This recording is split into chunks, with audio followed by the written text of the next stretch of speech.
സെൽഫിഷ്നെസ്സും self ലവും വളരെയധികം ഇൻ്റർ connected ആയിട്ട് കിടക്കുന്ന രണ്ട് വാക്കുകളാണ്. നമ്മൾ പലപ്പോഴും പല ഇഷ്ടമുള്ള കാര്യങ്ങൾ ചെയ്യാതിരിക്കാനുള്ള ഒരു കാരണം എന്തായിരിക്കും? നമ്മൾ സെൽഫിഷായി പോകുമെന്നുള്ള ഭയം കൊണ്ടായിരിക്കാം.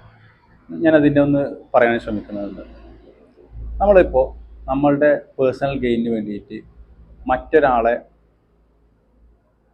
അയാൾക്ക് കിട്ടേണ്ട മെറിറ്റ്സോ അയാൾക്ക് കിട്ടേണ്ട ബെനിഫിറ്റ്സോ തട്ടിയെടുക്കുന്നതിന് പറയുന്ന പേരാണ് ഓൾമോസ്റ്റ് സെൽഫിഷ്നെസ് എന്നുള്ളത്. നേരെ മറിച്ച് നമുക്ക് ഇഷ്ടമുള്ള കാര്യങ്ങൾ നമുക്ക് വേണ്ടിയിട്ട് ചെയ്യുന്നതിനാണ് സെൽഫ് ലവ് എന്നുള്ളത്. പക്ഷെ നമ്മളിപ്പോൾ ഈ സെൽഫ് ലവിനകത്തും എന്ത് ചെയ്യപ്പെടാം? മറ്റൊരാൾ ഹേർട്ട് ചെയ്യപ്പെടാം.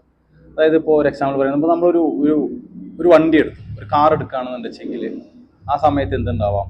മറ്റൊരാൾക്ക് ചിലപ്പോൾ അത് അത്ര ഇഷ്ടപ്പെട്ടോളണമെന്നില്ല. അതൊരു ഹ്യൂമൻ ട്രെയ്റ്റ് ആണ്. നമ്മളൊരു സക്സസ് ആവുന്ന സമയത്ത് അല്ലെങ്കിൽ നമ്മൾ എക്സ്ട്രാ എന്തെങ്കിലും ചെയ്യുന്ന സമയത്ത് മറ്റൊരാൾ ഇഷ്ടപ്പെടാതിരിക്കാനുള്ള സാധ്യതയൊക്കെ കൂടുതൽ തന്നെയാണ്. അപ്പോൾ അതിനു വേണ്ടി നമ്മളത് ചെയ്യാതിരുന്നു കഴിഞ്ഞാൽ എങ്ങനെ ഉണ്ടാവും?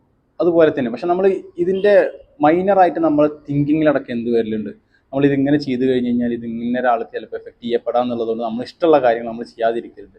അപ്പോൾ എന്ത് ചെയ്യാതിരിക്കുക? അപ്പോൾ നമ്മളുടെ ഒരു ഫ്രണ്ട് നമ്മളോട് പൈസ ചോദിച്ച് വിളിക്കുകയാണ്, നമ്മുടെ കയ്യിൽ പൈസ ഇല്ല, പക്ഷെ നമ്മൾ എന്ത് ചെയ്യാറുണ്ട്? പൈസ പലപ്പോഴും അറേഞ്ച് ചെയ്ത് കൊടുക്കാറുണ്ട്. അതിനാണ് നമുക്ക് ചിലപ്പോൾ പണി കിട്ടിയിട്ടുണ്ടാവും. അപ്പോൾ നമ്മളത് വീണ്ടും ചെയ്യാതിരിക്കാൻ ശ്രമിക്കും. അത് സെൽഫ് ലവ് ആണ്. നേരെ മറിച്ച് നമ്മളെ കയ്യിൽ ക്യാഷ് ഉണ്ട്, നമ്മൾ അവർ സഫർ ചെയ്തോട്ടെ എന്ന് കരുതിയിട്ട് അവർക്ക് കൊടുക്കാതിരിക്കുമ്പോഴാണ് അവിടെ സെൽഫിഷ്നെസ് വരുന്നത്. അപ്പോൾ ഇത് രണ്ടും തമ്മിൽ വ്യത്യാസമുണ്ട്. ഒന്നിൽ നമ്മൾ അറിഞ്ഞുകൊണ്ട് അയാളെ ദ്രോഹിക്കുകയാണ്, മറ്റൊന്നിൽ നമ്മളെ കെയർ ചെയ്യുകയാണ്. ഇത് രണ്ടും തമ്മിലെ വ്യത്യാസം മനസ്സിലാക്കുക. നമ്മളുടെ ലൈഫ് നമുക്ക് സെൽഫ് ലവിനാൽ നിറയട്ടെ.